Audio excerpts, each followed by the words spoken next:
Ladies and gentlemen, friends and dreamer, I stand before you today to talk about something we often overlook but is at the core of everything we do in life, our minds. Our minds are powerful, but they need to be disciplined. You see, the mind is like a wild horse. It's beautiful, full of potential, but left untamed, it runs in any direction it pleases. It gets distracted by every little thing that comes its way. One moment you're thinking of your goals, the next you're lost in worries about the future, doubts about the present, or regrets about the past.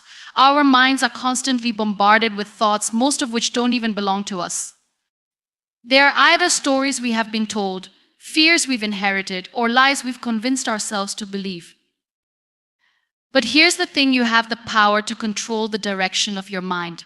You don't have to be a prisoner to your thoughts. I'm not talking about controlling every single thought that pops into your head. That's impossible. But what you can do is become more aware of them. You can choose which thoughts deserve your attention and which ones should be sent packing. Disciplining your mind starts with awareness. It begins with recognizing the moment you start drifting off into negative or unproductive thought patterns. Maybe it's self-doubt. Maybe it's fear of fate or failure. Maybe it's the crippling thought that you're not enough. But when you become aware of these thoughts, you can stop them right in their tracks. You can ask yourself, is this helping me? Is this moving me toward my goals? If the answer is no, you can choose to think something else. A more empowering thought, a more positive thought. Discipline your mind by challenging the stories you've been telling yourself. Some of those stories are lies. You are not defined by your past. You are not limited by your circumstances. You are not confined by the opinions of others. The story of who you are is still being written, and you are the author. It's not always easy, though. Life has a way of testing us. It will throw challenges in our way, and when we're down, our mind can often amplify the negative. But remember, your mind is not your enemy. You are the one who controls it. And once you understand that, the possibilities are endless. Disciplining your mind also means being kind to yourself. We're our own toughest critics. We rarely talk to ourselves with the same kindness we offer to others. But imagine how different your life would be if you treated yourself like you would treat your best friend: patient, understanding, and compassionate. Your mind will thrive in an environment of kindness, not criticism. One more thing: discipline also means persistence. Our minds are like muscles. They grow stronger the more we train them. Don't expect instant results. There will be days when your mind wanders. There will be days when you doubt yourself. But as long as you get back up, as long as you keep practicing, your mind will learn. It will learn to focus, to stay calm in the face of chaos, to stay hopeful in the face of adversity. So as you leave here today, I want you to remember this: discipline is not about forcing yourself to be perfect. It's about progress. It's about consciously choosing the thoughts that empower you and letting go of those that hold you back. The more disciplined your mind becomes, the more you'll realize that nothing can stand in your way, not your circumstances, not your doubts, and certainly not the voices of others. You have the power to create the life you desire. It all begins with the discipline of your mind. Our minds are complex, intricate systems that constantly generate thoughts, some of which help us thrive and others that hinder our progress. Yet, most of us move through life without fully understanding the nature of our thoughts or realizing how much influence they have over our lives. In fact, many of us are unaware of how much control we truly have over our thoughts and how significant it is to take ownership of them. Awareness of thoughts is the first and most crucial step in disciplining the mind, because without it, we become passive recipients of whatever our minds decide to present to us. When we allow our minds to run unchecked, we risk being swept away by a tide of negativity, self-doubt, and distractions.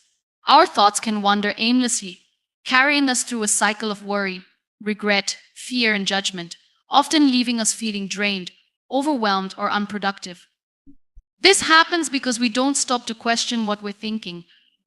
We let our thoughts guide us, but without awareness, they can take us anywhere, most of it leading to places where we don't want to go. Imagine for a moment the sheer power that lies in recognizing your thoughts as they occur. In the very moment you begin to doubt yourself, you can catch that doubt before it spirals. In the moment you feel anxious about the future, you can challenge that anxiety, reminding yourself that the future is unknown and there's only so much you can control. In the face of anger, frustration, or any strong emotion, you can pause, recognize it, and decide how to respond instead of reacting blindly. This level of awareness is transformative because it means you're no longer a passenger in your own life. You are the one in the driver's seat. The key is to recognize that thoughts are not facts, they are simply mental events, transient and fleeting. If you think of your thoughts like clouds floating across the sky, you'll realize that no single cloud stays forever. Similarly, thoughts come and go, but they don't define you unless you allow them to. If you attach yourself to a negative thought, it starts to shape your reality. But if you observe it without judgment and let it pass, you remain unaffected. This is the essence of awareness, noticing your thoughts, but not becoming them. For instance, when you wake up in the morning, what's the first thing you think about? Often it's a reflection of your mindset. If you wake up thinking, I have so much to do, I'm overwhelmed, that thought sets the tone for the entire day. But what if, instead of letting that thought control your actions, you catch it in the moment and choose to reframe it? What if you recognize that feeling overwhelmed is not your reality, it's just a thought, and you have the power to replace it with something more empowering like, I will take it one step at a time and everything will fall into place. That simple act of awareness, catching that first thought, sets a different trajectory for your day. This awareness is not just about noticing negative thoughts, but also recognizing the positive ones. Sometimes we dismiss the good thoughts, assuming they aren't as important or as urgent as the negative ones. We tend to overlook moments of gratitude, joy, or accomplishment, thinking they're fleeting or unimportant. But it's just as essential to be aware of the positive thoughts in your mind. When you recognize your strengths, your achievements, or the things you're grateful for, you can build on them. This positive awareness can propel you forward, helping you remain motivated, focused, and centered. Awareness of thoughts also helps you understand the patterns that shape your thinking. If you pay close attention, you'll start to see recurring themes. Maybe it's a tendency to doubt your abilities, to fear failure, or to focus excessively on what others think. These patterns often go unnoticed simply because they are ingrained habits of thought. But by becoming aware of them, you can begin to challenge these patterns and replace them with healthier, more productive ways of thinking. It's like cleaning out a cluttered room. You start to notice the things you've accumulated over time and can begin to discard what no longer serves you. Take, for example, the thoughts that emerge when you face a challenging situation. Do you think I can't handle this, or do you think I've faced difficulties before and I have the tools to manage this? These two different thoughts lead to entirely different experiences.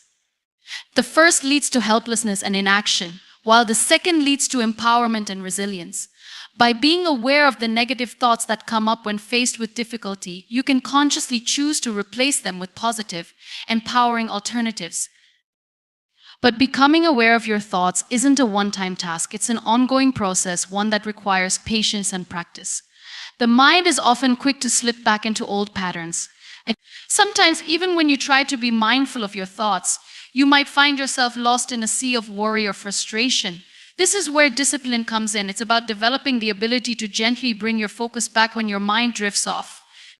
Each time you notice your thoughts wandering, you have the opportunity to choose a different thought, a different direction.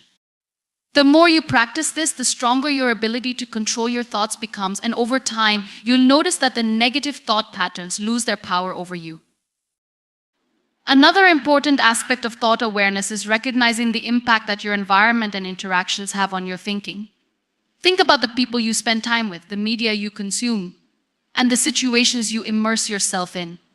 All of these external factors influence your internal dialogue. If you're constantly surrounded by negativity, it's easy to adopt a similar mindset. If you watch distressing news all the time or engage in conversations that focus on fear, scarcity, or anger, your thoughts will reflect that.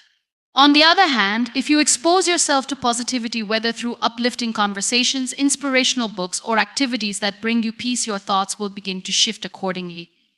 Awareness extends beyond the individual to encompass the external world around you, because it all plays a role in shaping the thoughts that arise in your mind.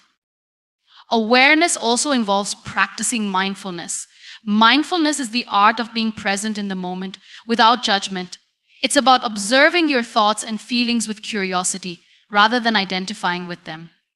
When you practice mindfulness, you become the observer of your mind, detached from the emotions and stories your thoughts create. This helps you step back and see your thoughts with clarity, understanding that they are not absolute truths. In this space of observation, you have the power to choose how to respond rather than reacting impulsively.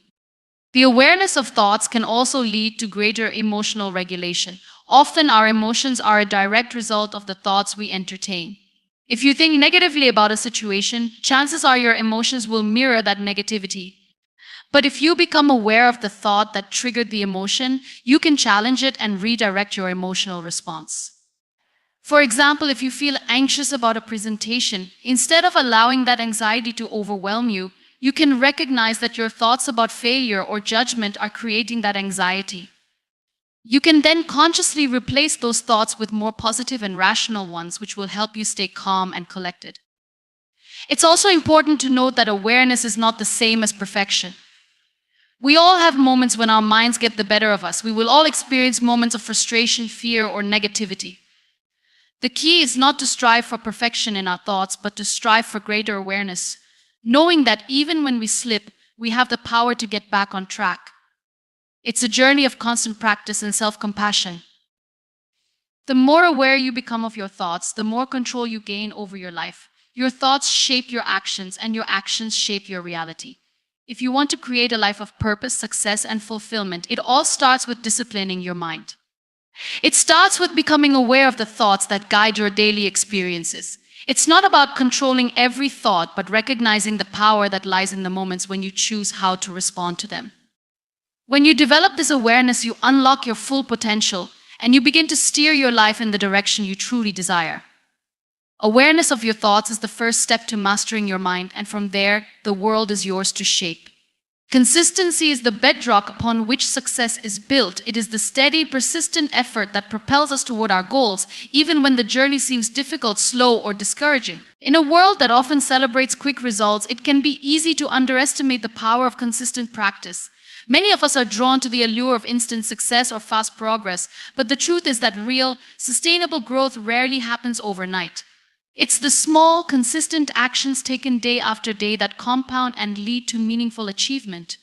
To discipline the mind, we must recognize the importance of consistency and understand how it shapes our success in every area of life.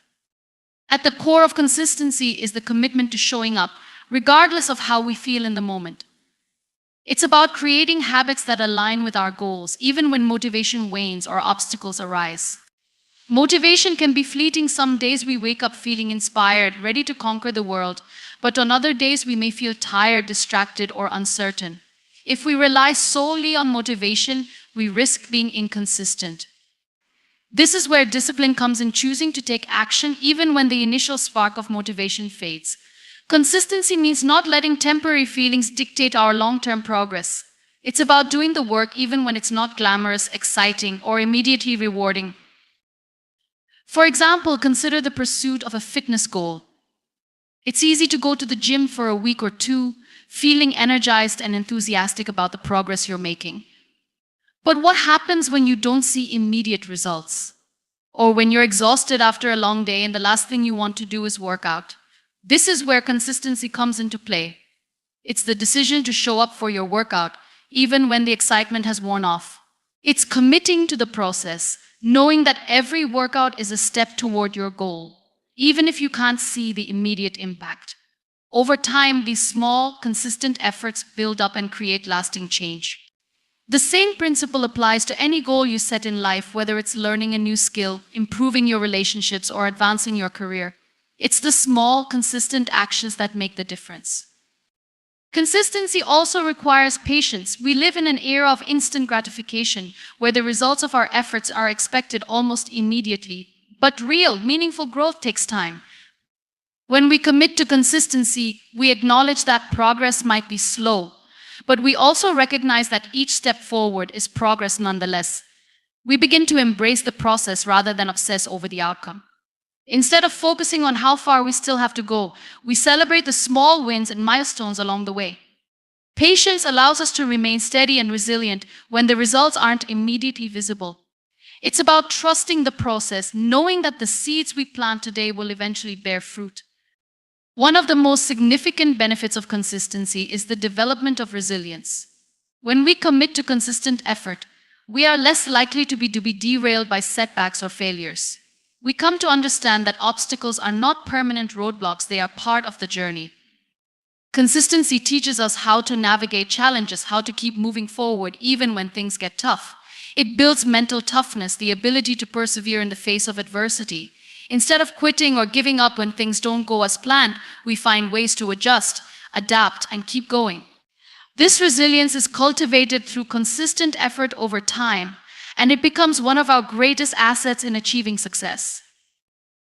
Another key element of consistency is self-discipline. It's about making decisions that align with your values and goals, even when it requires sacrifice. Self-discipline is not about being rigid or punishing yourself for indulging in moments of rest or relaxation. It's about understanding the importance of prioritizing long-term goals over short-term comforts.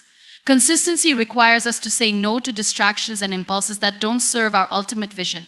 It means sticking to our commitments, even when we'd rather take the easier route. When we practice self-discipline, we build trust with ourselves. We begin to believe in our ability to stay on course, and this belief fuels our confidence and motivation. Consistency is also about creating systems and routines that make success inevitable.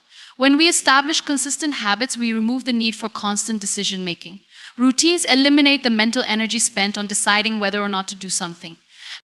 Instead, it becomes automatic. Working on your goal becomes part of your daily life. For instance, if your goal is to read more, setting aside 30 minutes each day to read makes it a non-negotiable part of your routine.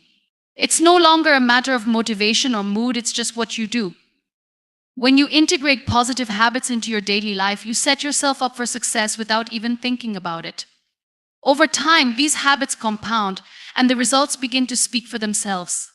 It's also important to recognize that consistency does not mean perfection. There will be days when you miss a workout, forget a deadline, or slip up in some way. The key is not to get discouraged or allow these setbacks to derail your progress. Instead of focusing on the one day you faltered, focus on the many days you showed up and kept going.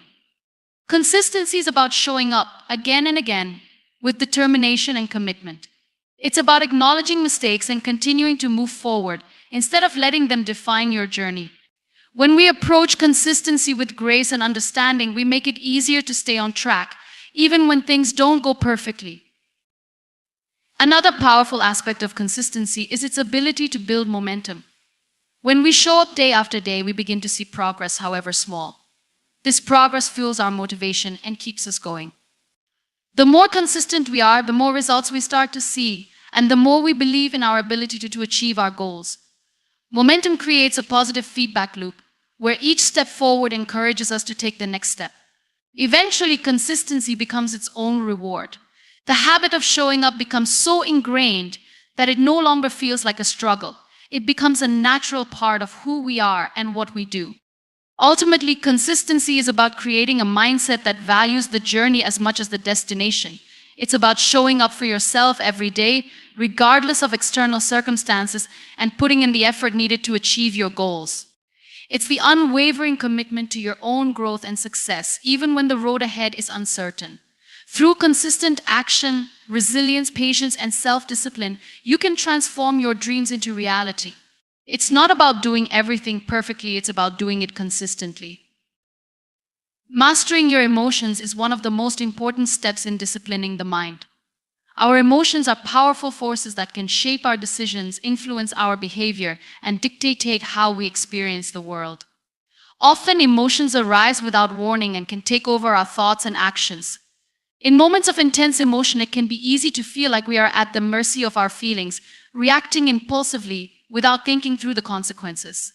However, when we learn to master our emotions, we gain control over how we respond to the world around us. We no longer let emotions dictate our actions, but choose to respond thoughtfully and intentionally. The first step in mastering emotions is self-awareness. Before we can manage our emotions, we must first understand them. This requires taking the time to observe and identify our emotional states. For example, when you feel angry, frustrated, or sad, ask yourself, what triggered this emotion? What am I really feeling? Often, emotions are layered, and what we think is the root cause may not be the entire picture. By pausing to reflect on what we are feeling and why, we can begin to separate our immediate emotional responses from the deeper underlying issues. Self-awareness helps us avoid knee-jerk reactions and instead take a step back to assess the situation from a more balanced perspective. Once we have identified our emotions, the next step is learning to process them. Often we try to suppress or ignore our emotions, thinking that they will go away on their own. However, unprocessed emotions tend to build up and manifest in unhealthy ways. For example, ignoring feelings of anger can lead to passive-aggressive behavior, while repressing sadness can cause feelings of numbness or detachment. To master emotions, we must allow ourselves to feel them fully without judgment. This doesn't mean acting out or giving in to every emotional impulse. Rather, it's about acknowledging the emotion and allowing ourselves to experience it without letting it take control of our actions. By doing so, we prevent emotions from building up and affecting our mental and physical well-being. One of the most powerful tools in mastering emotions is emotional regulation. Emotional regulation involves being able to manage and adjust our emotional responses in a healthy and productive way. It doesn't mean suppressing emotions or pretending they don't exist. Rather, it's about choosing how to respond to them. For example, when we feel angry, we can learn to channel that energy into constructive action, such as communicating our needs calmly or using physical activity to release tension. Similarly, when we feel anxious or overwhelmed, we can practice mindfulness or deep breathing exercises to bring ourselves back to the present moment and regain a sense of calm. Emotional regulation requires practice and self-discipline, but over time, it becomes easier to maintain control over our reactions. Another key aspect of mastering emotions is developing emotional intelligence.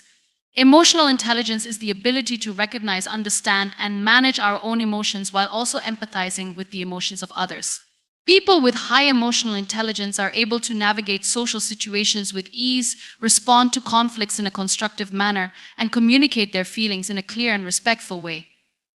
Developing emotional intelligence requires active listening, both to ourselves and others. By paying attention to our emotional responses and learning to interpret the feelings of those around us, we can develop stronger relationships and navigate difficult situations with greater ease. It also involves practicing empathy, putting ourselves in someone else's shoes and trying to understand their perspective, even if we don't agree with it. One of the challenges in mastering emotions is managing negative emotions like anger, frustration, and fear. These emotions are natural, but if we don't learn to control them, they can lead to destructive behaviors. For example, unchecked anger can damage relationships, while constant fear can paralyze us from taking action. To manage negative emotions effectively, it's important to recognize their triggers and find healthy ways to release or reframe them. When you feel anger rising, take a moment to pause and breathe before reacting. Ask yourself what is truly causing the anger and whether it is worth the energy to respond aggressively. In many cases, we find that our anger is a result of a perceived injustice or feeling misunderstood. Instead of lashing out, we can choose to express our feelings in a more constructive way. Fear, similarly, can be addressed by confronting it directly. Instead of avoiding fearful situations, we can break them down into manageable steps, gradually building confidence as we face our fears. Mastering emotions also involves cultivating a positive mindset. While it's important to acknowledge and process negative emotions, it's equally important to focus on positive emotions that can help us stay grounded and motivated. Gratitude, joy, and optimism are emotions that can shift our perspective and help us face challenges with a sense of hope and possibility. One of the most effective ways to nurture positive emotions is through gratitude. Taking time each day to reflect on what we are grateful for can shift our mindset from one of scarcity to one of abundance. We all have stories we tell ourselves, stories that shape how we see the world, how we see others, and how we see ourselves. These stories are often created from our past experiences, beliefs, and perceptions. While some of these stories are empowering, others can be deeply limiting. These limiting beliefs hold us back from reaching our full potential, keep us stuck in old patterns, and convince us that we are less than we truly are. The second keynote, challenging limiting beliefs, requires us to confront these internal narratives and rewrite the ones that no longer serve us. Limiting beliefs are the invisible chains that restrict us. They are often formed early in life and are shaped by our upbringing, culture, or experiences that may have made us feel unworthy, incapable, or undeserving of success, love, or happiness. They manifest as thoughts like, I'm not good enough, I always fail, or this is too hard for me. These thoughts may seem like harmless statements at first, but over time, they erode our confidence and set the stage for self-doubt. One of the first steps in challenging these beliefs is recognizing when they appear. Many times, limiting beliefs show up subtly, embedded in our automatic thoughts and reactions. For example, you might be facing a new challenge or opportunity, and immediately, without even thinking about it, you hear a voice in your head telling you you're not qualified or you're going to fail. Just like the last time, these thoughts can be automatic. And they may feel like the truth, but they are just beliefs, not facts. Recognizing that these thoughts are not objective truths is the first step toward dismantling them. The next step is to question them. Ask yourself, is this belief based on evidence? When did this belief first take root? And more importantly, is this belief still serving me today? Often, limiting beliefs are based on past experiences like a failure or a hurtful comment from someone we admire. But just because something happened in the past doesn't mean it will happen again. Just because someone else doubted you doesn't mean you are incapable. By questioning these beliefs, you start to see them for what they are: distortions of reality that were created based on incomplete or irrelevant information. Take, for instance, the belief, I'm not good enough. Where did that belief come from? Did someone in your life make you feel like you weren't worthy? Did you fail at something once, and now that failure has become a defining part of who you are? If you dig deep enough, you may find that this belief is rooted in a single event, or perhaps a series of similar events, but they do not define who you are. The truth is, you are not the sum of your failures. You are not the mistakes you've made or the missteps you've taken. You are a person with endless potential, capable of growth, change, and success. Once you've questioned these beliefs, the next step is to replace them with new, empowering beliefs. Challenging limiting beliefs is not enough. You need to replace them with beliefs that align with who you want to be. This requires actively choosing thoughts that empower you. For example, instead of believing, I'm not good enough, you can replace it with, I am worthy of success and growth. Instead of thinking, I'll never be able to do this, you can choose to think, I am capable of overcoming challenges and I will learn along the way. This doesn't mean that you will never have doubts or moments of insecurity. What it does mean is that you are choosing to believe in your potential rather than your limitations. Every time that voice of doubt arises, you have the power to replace it with a more empowering thought. Over time, as you consciously shift your mindset, these new beliefs will become more natural. You will start to see yourself in a new light, not as someone defined by past mistakes, but as someone with infinite possibilities ahead of them. Another important aspect of challenging limiting beliefs is recognizing the power of language. The language we use to describe ourselves and our circumstances shapes how we experience life. For example, when we say, I can't do this, it reinforces a belief of powerlessness.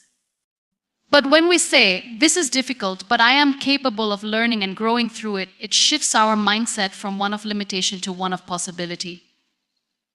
The words you use about yourself and your abilities are powerful. They create your internal reality, and if you want to break free from limiting beliefs, you must be mindful of the language you use. One of the most common limiting beliefs people hold is the belief that they are not worthy of success or happiness. This belief often stems from deep-seated feelings of inadequacy or guilt, and it manifests in thoughts like, I don't deserve this, or success is for other people, not for me. Challenging this belief begins with recognizing that you are inherently worthy. You do not have to earn your worth. It is not based on your achievements, your appearance, or the approval of others. You are worthy simply because you exist. Once you internalize this truth, you begin to shift your actions, your choices, and your experiences to align with your true worth. Another limiting belief that holds many people back is the belief that failure is something to be avoided at all costs. We fear failure because we associate it with shame, embarrassment, or the idea that we are not good enough. But failure is not the enemy, it is part of the journey towards success. Every successful person has faced failure and used it as a stepping stone toward their goals. By changing your perception of failure from something to fear to something to learn from, you open yourself up to growth and opportunity. When you challenge your limiting beliefs, you free yourself from the confines of your own mind. You no longer allow past failures, external judgments, or negative experiences to dictate your future. You become the architect of your own reality. By replacing limiting beliefs with empowering ones, you step into your true potential and create a life that aligns with your deepest desires. This process of challenging and changing limiting beliefs is not instantaneous. It takes time, effort, and patience. But the more you practice, the more natural it becomes. And as you rewrite the stories you tell yourself, you create a life that reflects your true worth, your true capabilities, and your true potential. We often find ourselves being our harshest critics. We look at our flaws, compare ourselves to others, and constantly feel like we're not doing enough or being enough. Self-compassion, however, is a practice that counters this inner critic. It's the art of being kind to ourselves, especially during moments of struggle or failure, and it plays a crucial role in disciplining the mind. Many of us are conditioned to believe that in order to succeed, we need to push ourselves constantly, never showing weakness or vulnerability. But this approach often leads to burnout, exhaustion, and even deeper feelings of inadequacy. When we allow ourselves to be kind, to treat ourselves with patience and understanding, we create an environment where growth can thrive. The first step in cultivating self-compassion is recognizing that we are human. We all have flaws, we all make mistakes, and we all face challenges. It's easy to look at someone else's life and assume that they have it all together, that they never face the struggles we do. But the truth is, everyone is fighting their own battle, even if we can't see it. By accepting our humanity, we acknowledge that imperfection is part of life and not something to be ashamed of. When we can give ourselves permission to be imperfect, we remove the pressure of having to be perfect all the time. We no longer need to constantly meet impossible standards, and we start to feel more at peace with ourselves.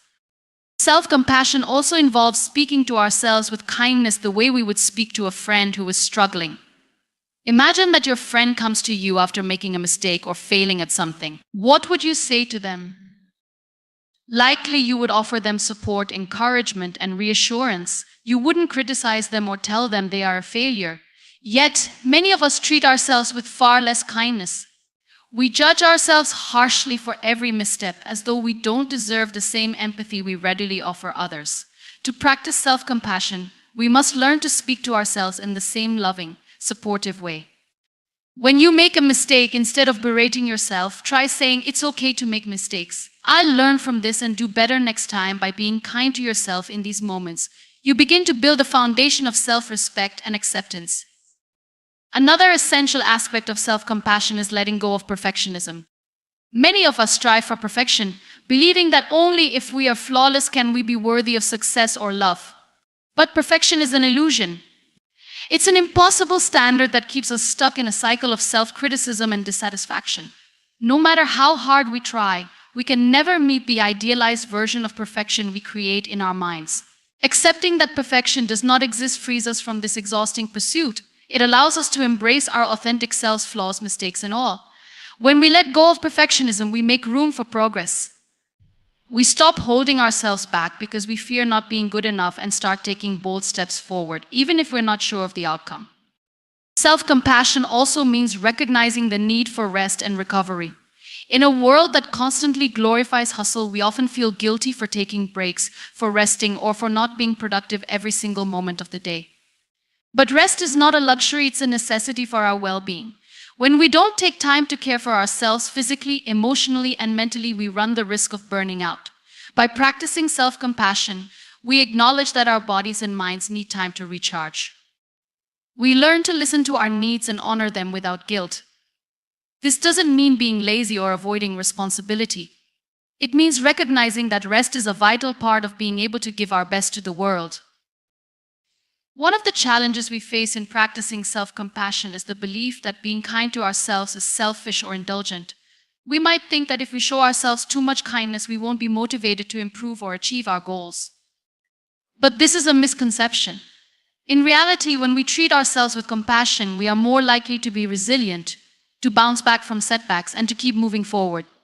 Self-compassion isn't about letting ourselves off the hook, it's about giving ourselves the grace to learn, grow, and continue our journey without the burden of guilt and self-judgment. In moments of difficulty, practicing self-compassion can be a powerful tool for emotional regulation.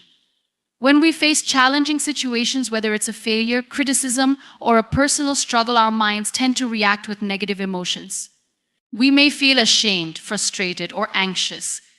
In these moments, instead of adding to our suffering by being hard on ourselves, self-compassion allows us to acknowledge our emotions with acceptance and care. We recognize that these feelings are temporary, and instead of spiraling further, we comfort ourselves and take steps to heal. By being kind to ourselves in these moments, we break the cycle of negative self-talk that can keep us stuck in a state of emotional turmoil. It's also important to remember that self-compassion is not the same as self-indulgence. Being compassionate with yourself doesn't mean avoiding responsibility or ignoring areas in which you need to grow. It's not about giving yourself permission to stay in a place of complacency or stagnation. It's about being gentle with yourself when you face challenges, allowing yourself the space to grow and improve without harsh criticism. This shift in mindset makes all the difference. When you treat yourself with compassion, you empower yourself to take on challenges with a sense of calm and clarity. You no longer view setbacks as failures, but as opportunities for learning.